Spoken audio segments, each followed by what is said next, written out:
Hey, I trust you guys are surviving this Friday. Beautiful day out here in Vermont. And we have Chancellor Dr. Steve Hubbard joining us. Did I get that title correct, Steve?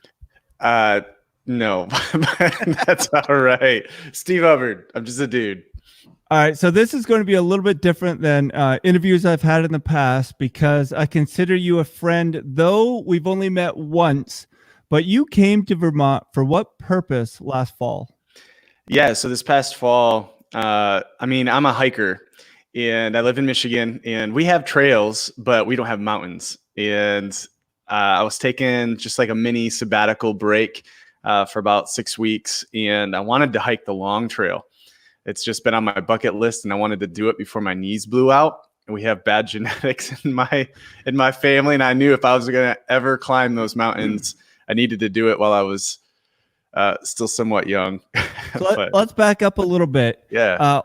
How did you contact me? Obviously, I know, but maybe somebody watching has no idea. I just love this because, well, I'll give it away. The Wesleyan denomination, it's small, but sometimes it's definitely to our advantage. But how did you come up with contacting me? Yeah, I got on the Google. So yeah, I assume that the Wesleyan Church, it's a giant family, really. And so there was a couple of Wesleyan churches that I found in Vermont. And I just emailed you. I was just looking for a place to park my car and maybe I've never been to the east side of the States before. So I've been out west, I've been in the South, but never out east. And so I just shot you an email and you were kind enough to respond. And actually, I think we video chatted just to meet. So it worked out really cool.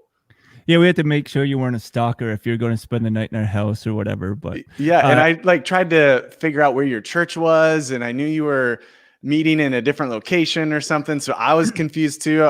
My wife was like, "You're just gonna park your car at somebody's house that you've never met before?" I'm like, "Hey, he's Wesleyan. He can't be that bad." Yeah, man, that's what pastors do. This is Steve Hubbard, awaken-church.com. There's a picture of you preaching, speaking. Did you guys video stream before this pandemic hit? We did not.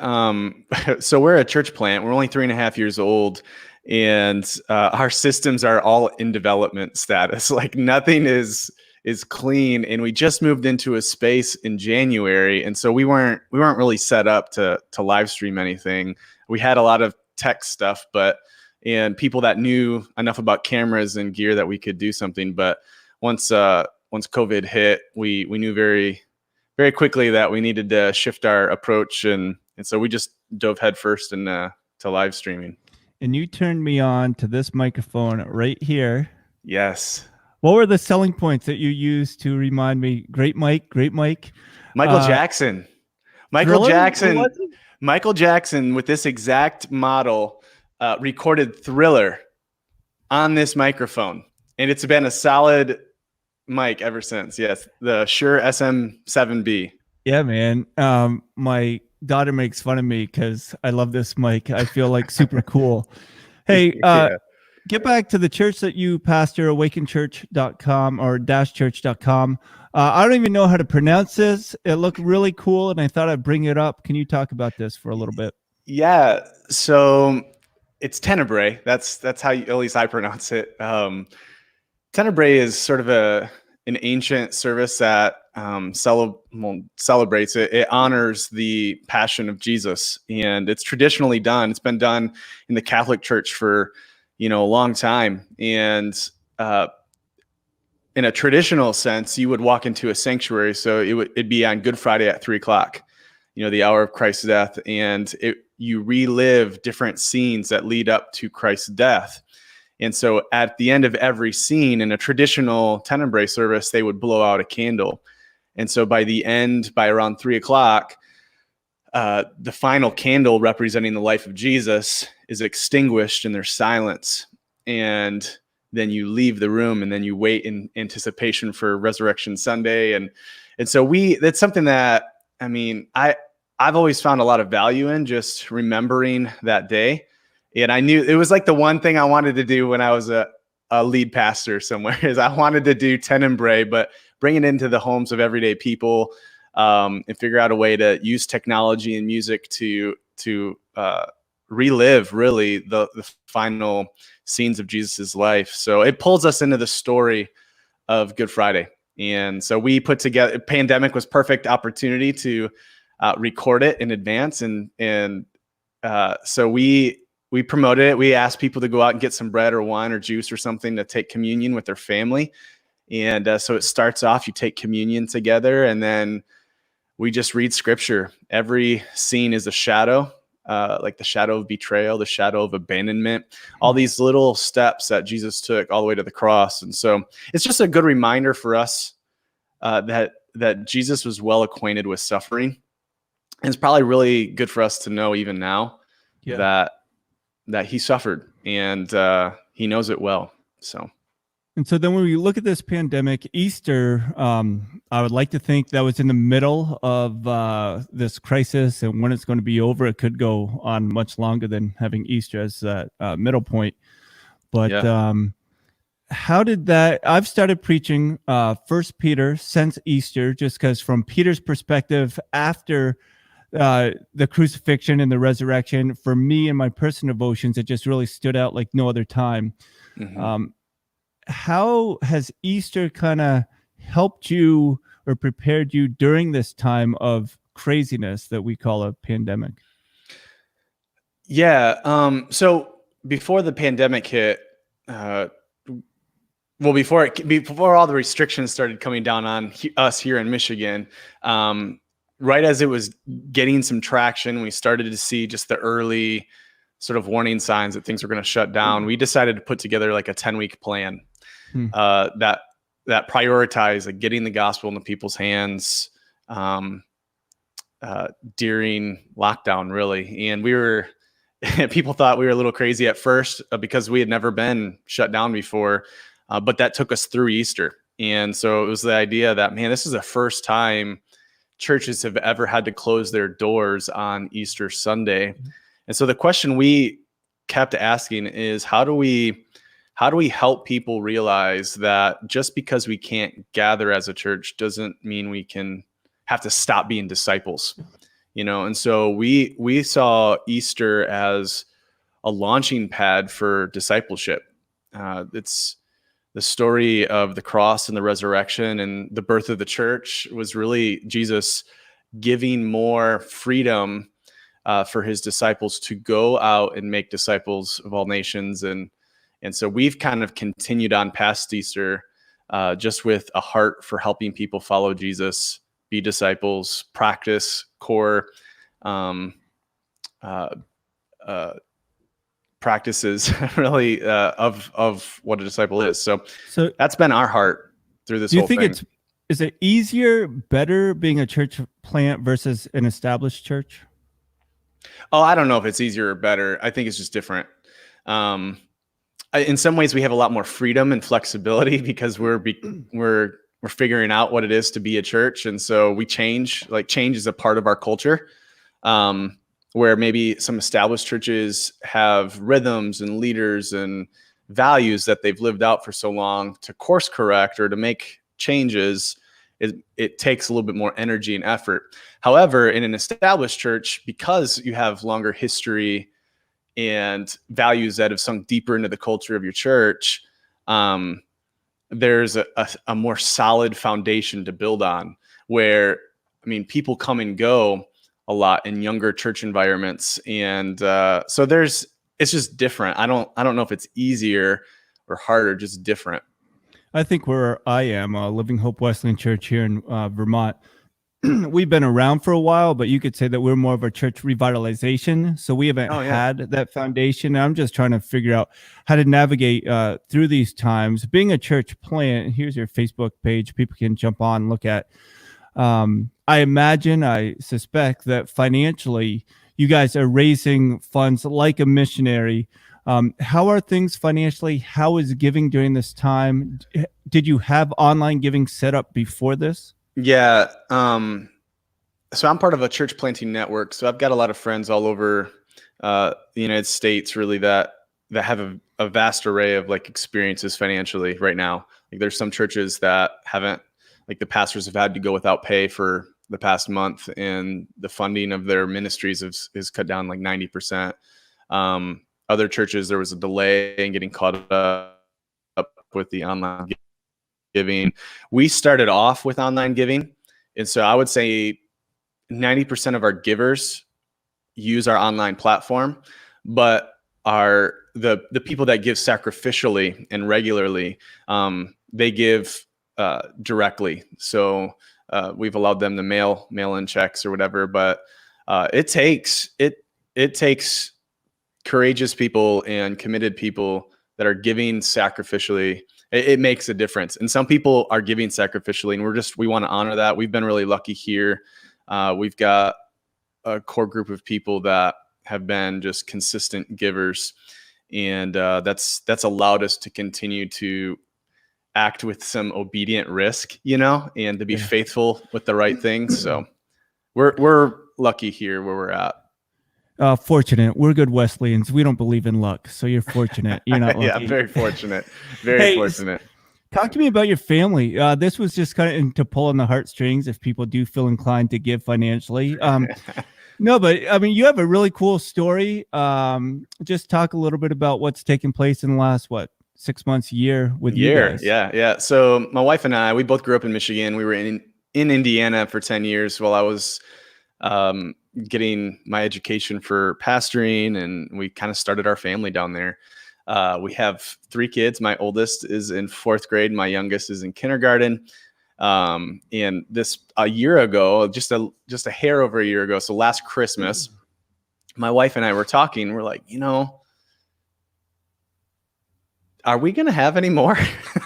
And I mean, we had always talked about the idea of adopting as being something that we know some people that have adopted. Some of my closest friends growing up were adopted, and we just really believe in the heart of God towards children. And so we were just realized, like, man, if we don't make a decision now, we're pushing our retirement until like our 80s. So, and right at that same time, I had some really good conversations with a brother of mine.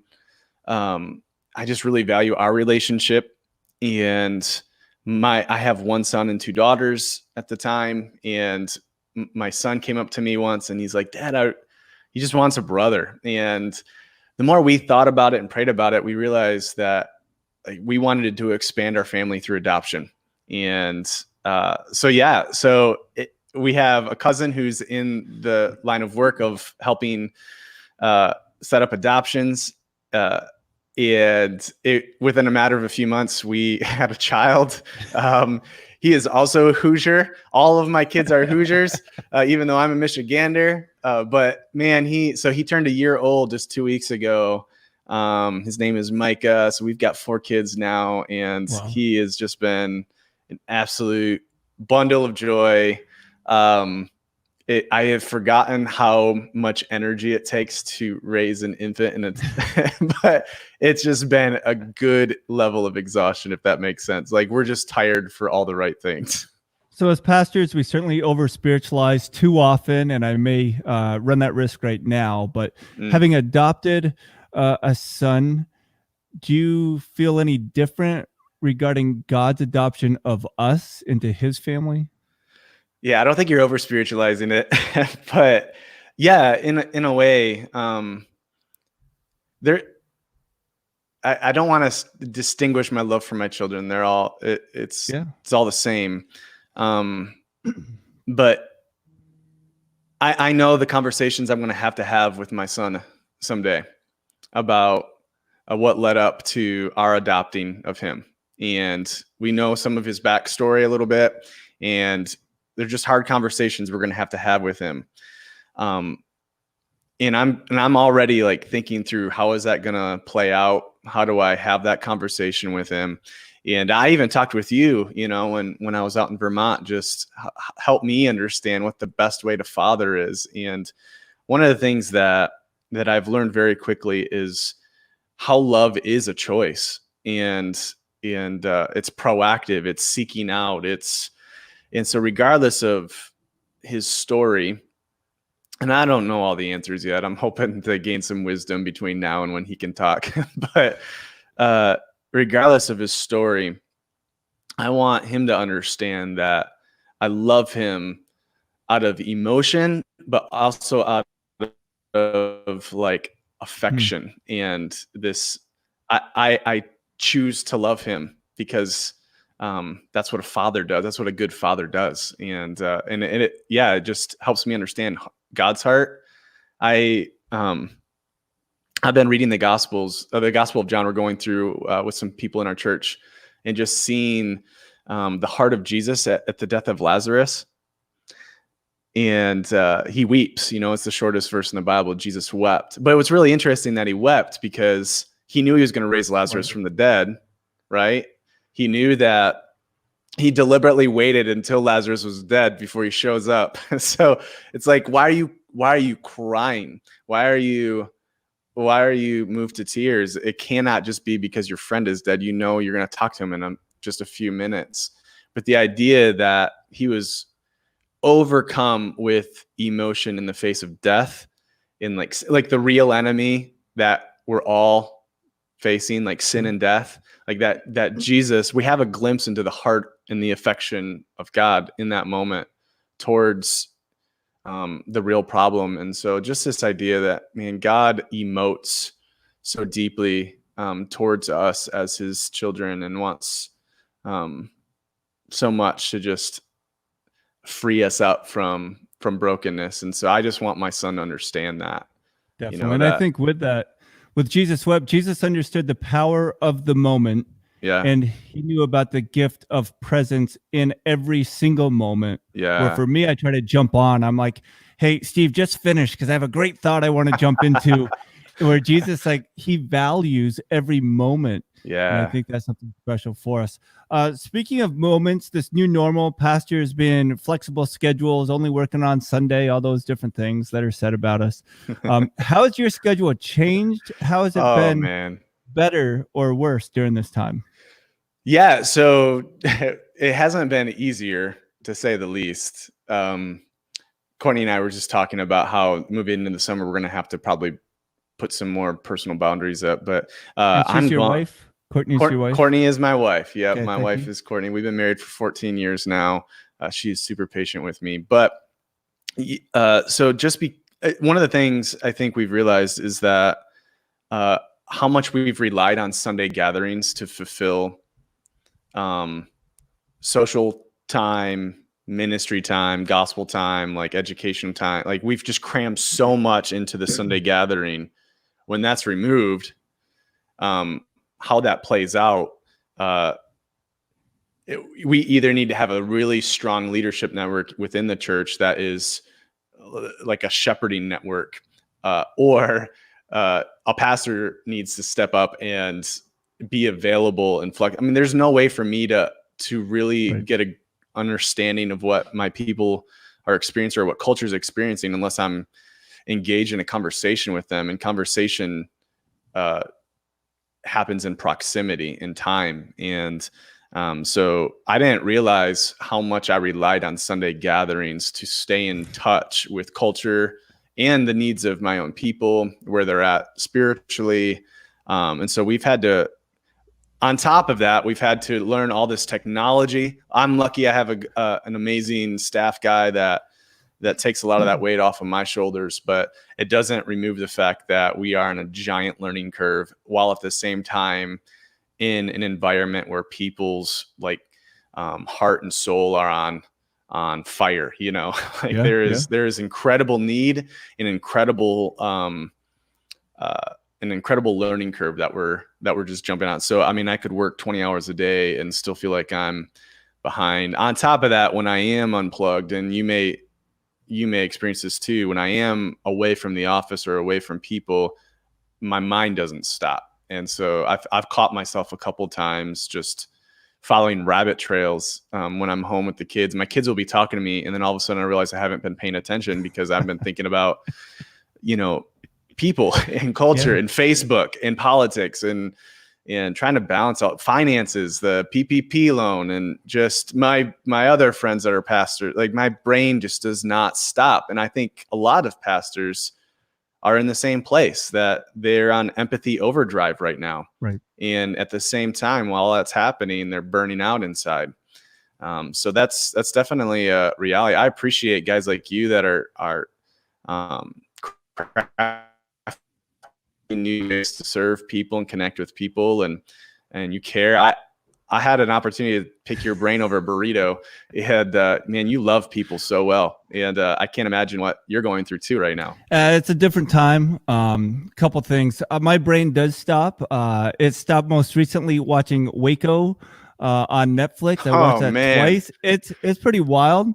Mind blowing. It is. And then to a point that you mentioned, somebody said you can always do more. You can never do enough. So we need to set up boundaries in place, whether we're in ministry or whatever, because there's always more to be done. But to some people, you're never doing enough. And to answer your question, it's a struggle. My friend, he's a pastor. He's like, oh, I love being in the office and I love preaching. I hate spending time with people. And so I used to check in on him and say, hey, how are you making time for your people? Yeah. But now he's checking in on me and saying, Jeff, like all you do is stay in your little box. Like, how are you surviving it? And it's tough. Yeah, it is. It's a new, nobody prepares you for doing ministry detached from human beings. So everybody's learning right now. Everybody has more questions than answers. And I was just sharing with our district, we had a local Zoom call, and we've had 6 deaths in the last month and a half of people within our congregation, their relatives. So it's no one from the congregation, but people related or friends with people within the congregation. Yeah. And that's been so hard because you can't visit in the hospital. Funerals are certainly a lot different. I can't imagine. So what creative ways are you connecting with your people during this time? Yeah, so we decided that, first of all, that's crazy. I can't imagine having that amount of trauma and pain to have to lead through and serve people. And I haven't had any deaths yet, knock on wood. So we pray. We don't believe in luck. We don't knock on wood. We pray. Man, you're making me feel really guilty. I want to spend some time in prayer. Man. This is the Northeast District. We got to represent.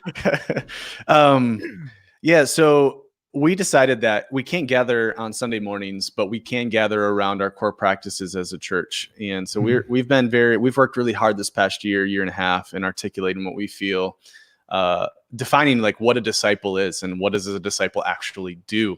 Because Christians and disciples do a lot of good things, but what are the most essential? And we've boiled it down to 4 core practices. And so we decided that we're going to rally people around these 4 practices. So our 4 practices are gospel. I'll get my finger in the screen. Gospel, prayer, unity, like Christian community, and mission. And so we've created environments and conversations and content around those 4 things so that people throughout the week can still spend time in the gospel, understanding God's story and reading their life through God's story, not their own, not their own version of their story. Prayer, spending time with their good Father in prayer, banding together with other Christ followers, building each other up, holding each other accountable, encouraging all the one another's in Scripture. And then the last one is mission, just naming your opportunity to be like a window into the kingdom, where you live, where you work, where you hang out. So we've just kind of created spaces, different kinds of spaces in those four areas. Now, why church planting versus going to an established church? I came from an established church. I came from a 200-year-old church. And I've always really loved creating new things. I thrive when there's a lot of change. I don't do well with like, once I start to be able to predict something, I start getting antsy, and I either create problems that I can fix or I find a problem that I can fix. And I was at a church that was creating a lot of new things. And the lead pastor there was mentoring me. I learned a lot. I did not want to leave that church because I was able to flex sort of my creativeness in that church. And the week my youngest daughter was born, I took another daughter of mine to a dentist down some city, and a thought came into my mind. We're driving through this city, Muncie, Indiana. We're driving through that city, and I just happened to see like where the college was lined up next to some homes and the business center, and her and I just pulled over and we just prayed for that city, that God would bring somebody to that city to bring a new like life-giving ministry. I didn't think nothing of it. I just felt the urge to pray. And over the course of just a month, a few different conversations that I had asked me to consider planting. And my big thing is I just want to be available to God. I never wanted to be a lead pastor or be like a singular personality that a church is built around. I love serving other people. And so I love being a staff guy. So I was not looking to plant, but through a long series of conversations, both with our district and my lead pastor, it became clear that God was opening doors for me to join a church planting network and begin a new work in an area that needs a discipleship centered church. And so we just honestly lay the fleece out to God. Like, if this is what you're calling us to do, we need to hear it from other people, and we need to know we're not doing it alone. So where are you now? Where are you, and what's the current demographic? Yeah, so we're in West Lansing. So Lansing, Michigan is our capital. We're on the west side of it in kind of the suburb area. And our church building's in the middle of a giant field off the expressway. There's nobody that lives around us. But yeah, so a bunch of young families. We have the largest school district in the state as far as square miles go. So we've got kids in our high school that are from a more urban center in Lansing, and then we've got farm kids. So it's a very eclectic group of people, which I love. But yeah, so it's, for being a Michigan kind of country town, we're pretty diverse, which is awesome. Yeah, we launched in the high school actually, so we've been portable for 3 years. Wow. Yeah, and we just moved into a permanent space.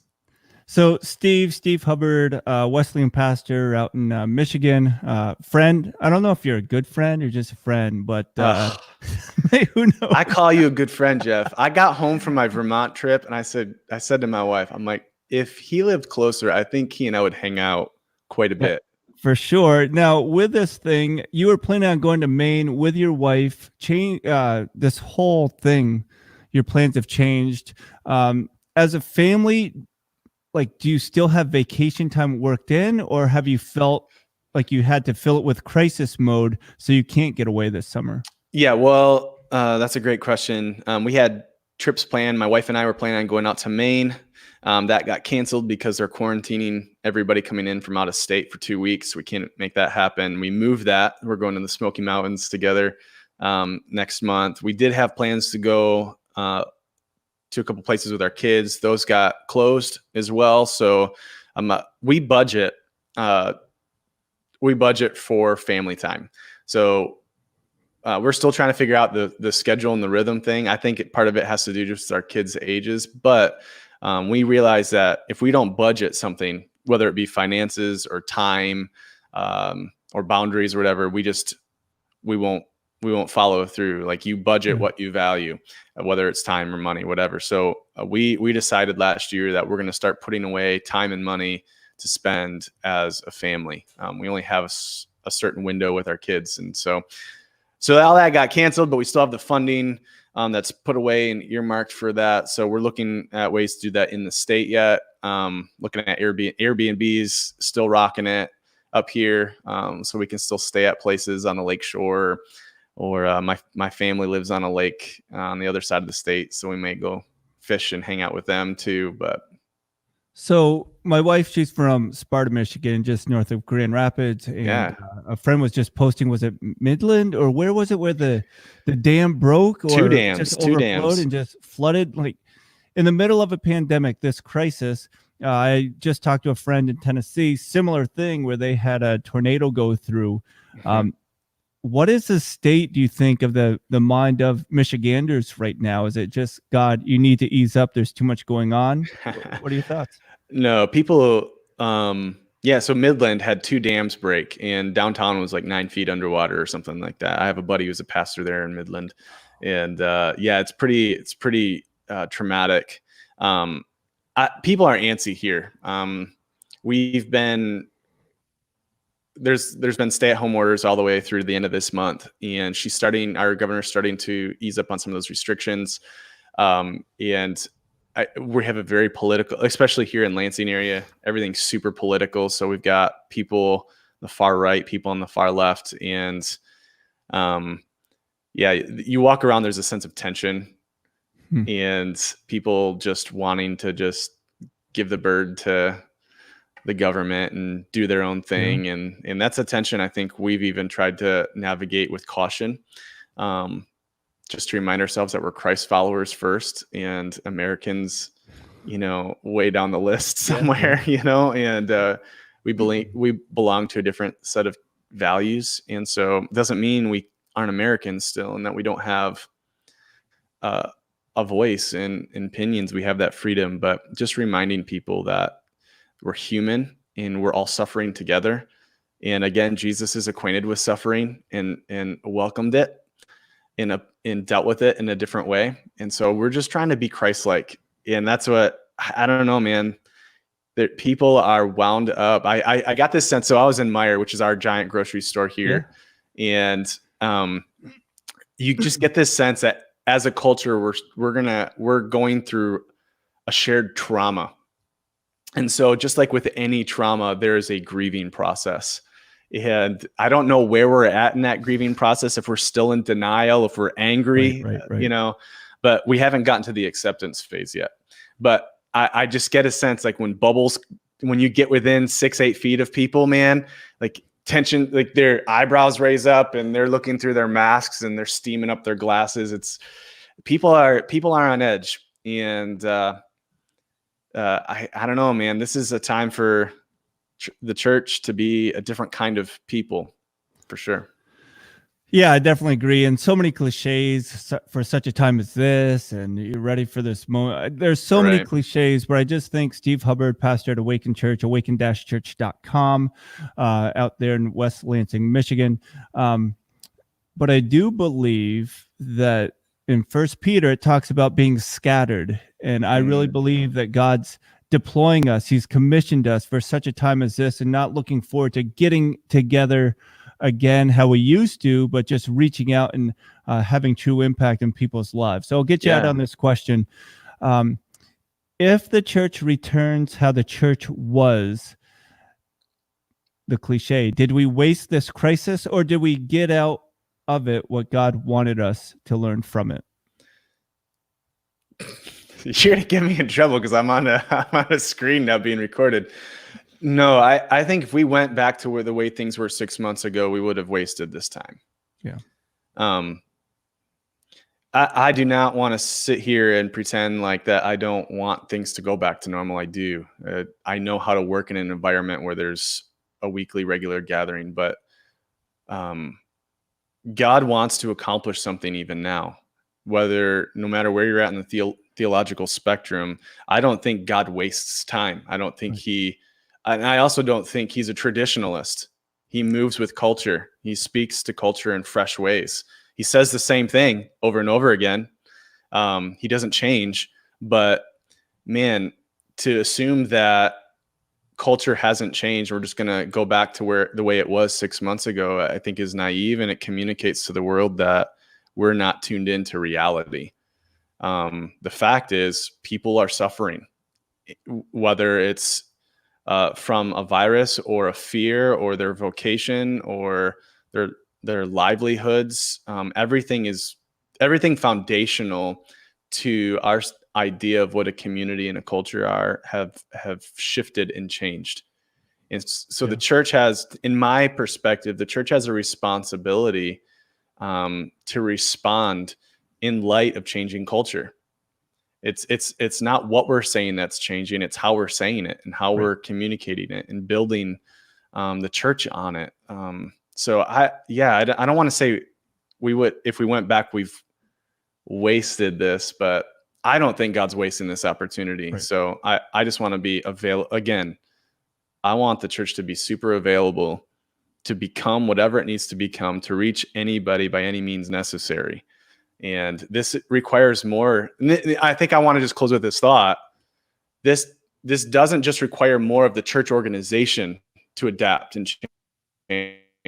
Just disciples to contextualize their personal mission. And if disciples don't change during this pandemic, then I would say that's sad. Like if we don't tune into the world right now, that's a bum deal. Chancellor Hubbard, very well said. Good friend. Thank you so much. Hey, so how old are your kids? Are they surviving this homeschool? And is your wife, are you? Yeah, we've got a fourth grader, a third grader, a kindergartner, and online schooling has been, the schools weren't prepared. So we've got 2 more weeks of digital schooling, but half our school district doesn't have internet either. So it's like nobody knows what to do. We're all, as long as they're reading and doing some basic math, I think we're doing okay. I think first, second grade, I'd be okay with, but my son's a senior, daughter's a sophomore, and I'm just lost. I'm like, talk to your mom or look it up on Google. So I don't know if that's cheating or not, but anyway. Hey, Steve, thanks for making the time. Always a pleasure. Thank you. Wish you the best, and we'll talk again soon. All right. See you, brother. All right, man. Steve Hubbard, pastor at awaken-church.com, and good friend. It's awesome how God brings people into your lives and really helps you along the way. So surround yourself with good people that love him, and just show his love for others. All right, I'm out. You guys take care. We'll talk to you again soon.